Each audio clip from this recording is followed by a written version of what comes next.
Ah. Il y a plus de partis politiques que de sièges à l'Assemblée nationale. 165 sièges, plus de 300 partis politiques. 324 partis politiques pour 100... au 21 octobre 2021. Voilà, pour 165 sièges 334 à l'Assemblée nationale. En temps, il y a eu la... Non, c'est un mouvement citoyen. C'est un mouvement citoyen. Voilà. Le mouvement citoyen. Non, la question est... baal ma tuuti rek. C'est tellement compliqué. Oui. Que dama mos a ñëw si émission fii jàkkaarloo ma def ma wax ne comme tout le monde au Sénégal il y a 313 partis. sama benn jeune consoeur qui est encore à l'école fact checking lay def. Oui.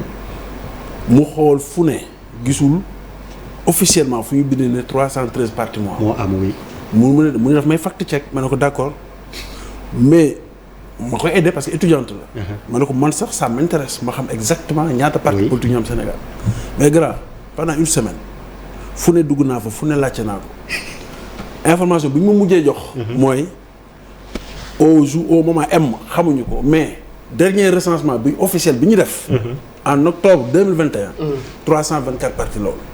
muy poser aussi également beneen question mooy la question de l'actualisation de nos données. Oui. Et la question de la loi d'accès à l'information. C'est juste une parenthèse. bu ñu demee ci deuxième partie bi ce serait intéressant de l'évoquer. Boo calculer loolu. Plus de partis qu'il y a de sièges à l'Assemblée nationale pour une population de 17 millions, un budget de 5 000 milliards. Si ngay comprendre que nous avons une démocratie, on a la démocratie des opportunités. Et on prend le pays en otage. Les politiques prennent le pays en otage. C'est la grande vérité. Il n'y a aucune affaire beaucoup analysée froidement. Si ngay comprendre que ce n'est pas le projet de droite, politique de droite, libérale. Lii laay indi teg jël su économie bi budget bi ma multiplier ko par 2 wala par 3 mu am benn kii tali multiplier les corridors yoo xamante ne ferroviaires multiplier les corridors routiers multiplier les aéroports dans les trucs économie Sénégal en 5 ans en 10 ans créer des jeunes aujourd'hui digitalisés nga xamante ne ay développement la ñuy liggéey nga xamante ne fii on fait exactement comme la Malaisie, on fait exactement comme la Corée, on fait exactement comme n'importe quel autre pays asiatique et dans 25 ans nous sommes un dragon wala un lion de l'économie africaine voire un lion de l'économie mondiale. On n'est pas dans ça, on est dans la démocratie des opportunités. Mieux, sànq Fall wax na ko 16 000 bureaux de vote. D'ailleurs, quand il y a un parti qui a 16 000 représentants wala une coalition qui a 16 000 représentants, quand il y a ça d'ailleurs, bu fekkente ne représentant bu ne nga def la politique de boule de neige représentant bu nekk indil na la 100 électeurs tu as 1 600 000 électeurs tu es président de la République. C'est pour cela que le pouvoir peut gagner parce que comme il l'a dit il l'assure. Alors dis-moi maintenant comment on peut se retrouver avec près de 30% de bu ñu xoolee le nombre de listes. bu ñu xoolee le nombre de listes.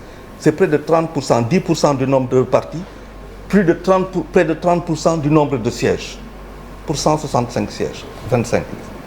C'est incohérent. Ils ne sont même pas capables. Coalition, hein? Coalition là, oui, coalition. Pour te dire, incapable, faire seul ou un représentant sur tous les bureaux de vote du Sénégal. Mais ça veut dire. Yes. Non, en coalition. Si, on est capable. Il y a des coalitions qui... Il y a des coalitions qui peuvent. Il y a des coalitions qui le peuvent. Pas les 25, mais il y a plusieurs coalitions qui le font. Nous sommes dans des contradictions. Finalement, là, nous sommes motivés. Là, nous sommes motivés. D'ailleurs, nous avons des politiques de développement. Vous n'êtes pas politique de droite, libérale, ou le politique socio-démocrate, libérale, ou le social ou le du centre. Tu ne vas pas me dire qu'au Sénégal, nous avons les plus grandes universités du monde qui nous donnent 300 et quelques partis avec 300 et quelques personnes qui ont des trucs différents des uns des autres. C'est-à-dire, c'est-à-dire, quand je regarde le cinéma, par contre, évolution ces derniers mois de la scène et de bord d'effet analyse politique, il y a une troisième voie qui est en train de se dégager. Devinez à un certain moment. Et troisième voie, moom mooy peut-être pour Yewwi Askan Wi et c'est pour cela peut-être qu'on est parti sur cette petite réaction parce que c'est une troisième voie avec laquelle Yewwi Askan Wi doit compter parce que si Yewwi Askan Wi lay dem jël lu muy jël probablement ah oui parce que une troisième voie ne peut pas venir dans un pays où il y a 70% de gens qui ont moins de 30 ans 44% qui ont 15 ans et donc il va aller puiser dans ce qui existe déjà donc ça veut dire c'est des flancs qui vont exploser et c'est justement parce que ces flancs-là explosent mu am fragilisation mu loolu mooy indi yenn problème yi ci biir coalition yi problème de liste et ça et on va y aller et tu as raison Malal de dire que dina àgg moment boo xamante ne saa waay dina jaxasoo. mais Charles pourquoi forcément ils vont puiser dans c'est ça. alors parce que